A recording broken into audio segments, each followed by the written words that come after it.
Eu achei a notícia muito interessante, por isso que eu vou comentá-la. O jornal norte-americano, o Washington Post, ele encerra normalmente 23 horas e 30 minutos a sua diagramação toda para ser impresso e ser distribuído já a partir da madrugada do dia seguinte. Pois nesta noite, nesta quinta-feira à noite, houve um comício com um pronunciamento da Michelle Obama, esposa do presidente norte-americano. Ela fez um pronunciamento, terminou o seu pronunciamento 10 horas e 23 minutos, 25 minutos da noite aproximadamente, 22 horas e 30, né? E o Washington Post já estava praticamente pronto, era só ser levado para impressão. E também havia um jogo de beisebol que participava o Chicago Bulls. Não é Bulls, não, é Bulls, é outro. Eu também pensei que fosse, mas não é, fui pesquisar. O Chicago Bulls, que não era a grande coisa, mas estava disputando a vaga para uma partida de beisebol na semifinal. O beisebol para os norte-americanos é muito mais importante que o futebol para os brasileiros, né, para terem uma ideia. Pois bem, entupiu a caixa de e-mail, de reclamações, de telefonemas do Washington Post, porque a edição saiu no dia seguinte sem o pronunciamento, a palavra, a notícia das informações do pronunciamento da Michelle Obama, e saiu sem as informações do jogo de beisebol do Chicago Bulls. Pois é. Aqui no Brasil, a coisa mais normal e comum acontecer é os jornalões que estão com toda aquela equipe de repórter, etc. Tal, terem assuntos de extrema importância, importantíssimos acontecendo, e eles abrem a edição do dia seguinte sem uma linha. E no outro dia, novamente, nada. Pois o Washington Post pediu desculpas a todos os seus leitores, porque caiu, um monte de assinaturas foram canceladas, né? Pediu desculpas e justificou travou o sistema, a tecnologia, etc., aquela coisa toda. Respeito pelo leitor, ouvinte, telespectador, é o que se faz nos Estados Unidos com a imprensa.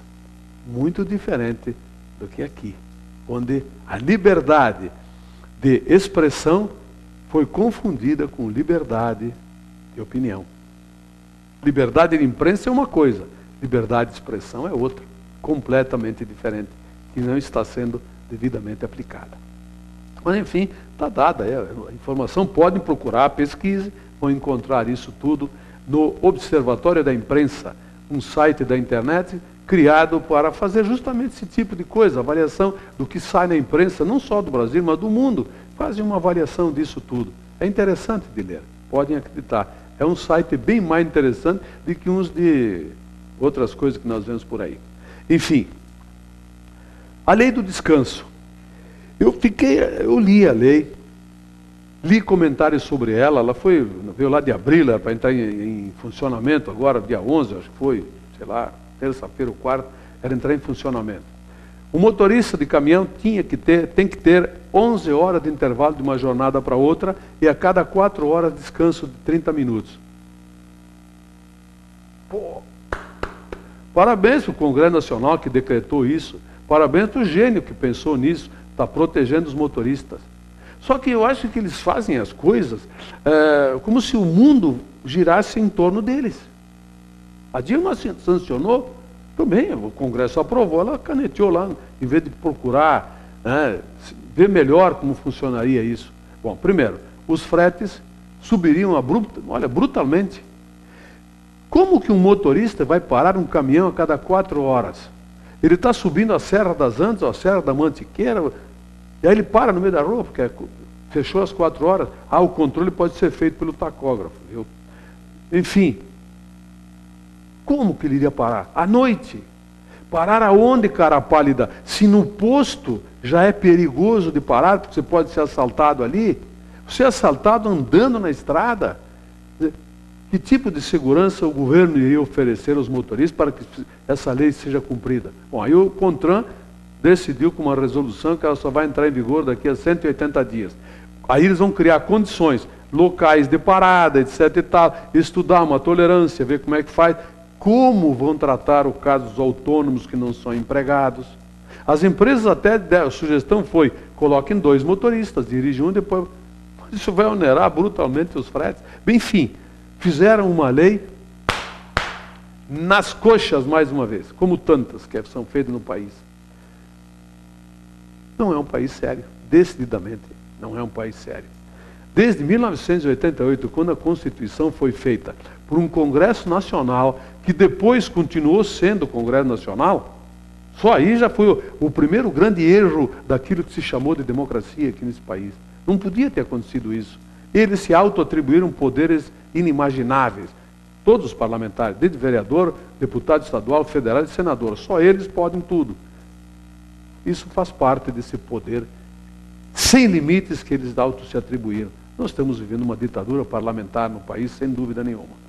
Enfim, tem quem gosta. Foi criada em Bento, o apoio do consulado de Bento Gonçalves, a escolinha Formando Craques. É uma conveniada com o Grêmio, ela vai trabalhar em conjunto com o Grêmio. O Grêmio vai fornecer elementos, tudo, etc.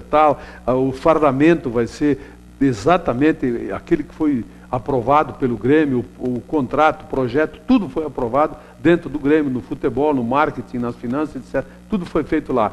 Dia 15 agora inaugura, é ali em Tamandaré, a escolinha Formando Craques, www.formandocraques.com.br. Acessa, se informe, você pode colocar seu filho ali, ele será um menininho jogador do Grêmio Porto Alegrense, breve, se ele for bom mesmo, tá?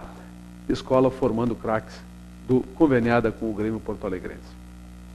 E já que nós estamos falando do Grêmio, amanhã à noite, hoje à noite, eu vou falar depois do jogo, amanhã à noite o Grêmio tem o banquete de aniversário, que é tradicional já, o aniversário do Grêmio é feito, o banquete era num clube. Hoje, amanhã à noite, vai ser feito no Estádio Olímpico, dentro do campo, tudo preparado para um evento magnífico, muito bonito. Alisson Jaser, cônsul adjunto do Grêmio Futebol Porto Alegrense, de Bento Gonçalves, vai estar lá fazendo show. Foi convidado pelo Grêmio para fazer o show do banquete do Grêmio. Algo que o acompanhava quando ia para Porto Alegre, nos banquetes do Grêmio lá, contratavam renomados conjuntos e cantores, etc. Tal, pois para nosso orgulho, para nossa honra de nós gremistas, de Bento Gonçalves, e por que não de toda a população, o Alisson Jaser, um Bento Gonçalves, um músico local, convidado pelo Grêmio, por seu talento, claro. O Grêmio recebeu DVDs dele lá, está na internet, um monte de coisa do Jaser, ele vai fazer o show do Grêmio. E no dia seguinte, às 9h, 9h30 da manhã, concentração lá no pórtico de entrada de toda a torcida do Grêmio que estiver presente. Você, amigo gremista, vá para lá, participe. Vai ser dado às 11h o abraço ao Olímpico. Todos de mão dada vamos abraçar o nosso estádio numa despedida simbólica. Vai até dia 30 de novembro, o Olímpico, mas depois ele deixará de ser do Grêmio, passamos para a Arena e o Olímpico será para sempre o nosso templo sagrado. E o Alisson, mais uma vez, vai estar lá fazendo o show. Parabéns ao Alisson, por isso ele merece realmente, e nós estamos orgulhosos como gremistas por ter um gremista lá de Bento Gonçalves fazendo show musical em 2 eventos de extrema importância nos 109 anos do Grêmio. O jogo de hoje do Grêmio, ele é de extrema importância. Eu diria que ele é vital para os interesses do Grêmio na competição. Se o Grêmio não vencer o Náutico, há uma aproximação muito forte do Vasco da Gama, que venceu ontem o Palmeiras. O Palmeiras perde para todo mundo, eu nunca vi isso. O Vasco está a 2 pontos. Se o Grêmio não vencer, vai ficar muito próximo. O jogo do Grêmio domingo é com o Flamengo, que está perdendo para todo mundo, mas vai engrossar com o Grêmio, com certeza, né? Enfim, extrema importância para o Grêmio. E o jogo do Internacional no Rio de Janeiro contra o Botafogo, que poderá jogar até sem 4 titulares, também é um jogo complicado, mesmo com o Botafogo desfalcado. O Internacional terá 2 desfalques, que são as laterais, mas vai jogar com todos os seus selecionados. O Internacional é uma seleção mundial, tem jogador de tudo telado aí, selecionado, né?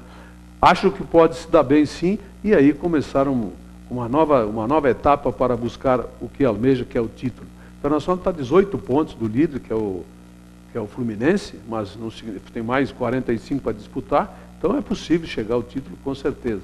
2 jogos importantes para a dupla, sem dúvida.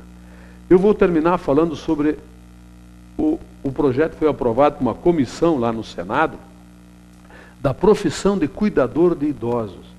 É extremamente importante isto, é o reconhecimento de uma profissão que já existe, já um monte de gente, né? Mas que agora vai ser regulamentada com todas as suas normas, com os direitos, os deveres, etc. e tal. Olha, claro, vai para plenário ainda, vai ter que ser discutido, etc. Até se tornar lei pode demorar um tempo ainda, mas pelo menos foi dado o primeiro passo, o grande passo. E amanhã eu falo sobre o Vale dos Vinhedos, oficialmente denominação de origem. Que honra, que orgulho para nós de Bento Gonçalves termos o primeiro vinho com denominação de origem do Brasil. Um abraço, eu volto amanhã. Opinião com Antônio Frisso. Oferecimento Ludfor Consultoria em Energia. www.ludfor.com.br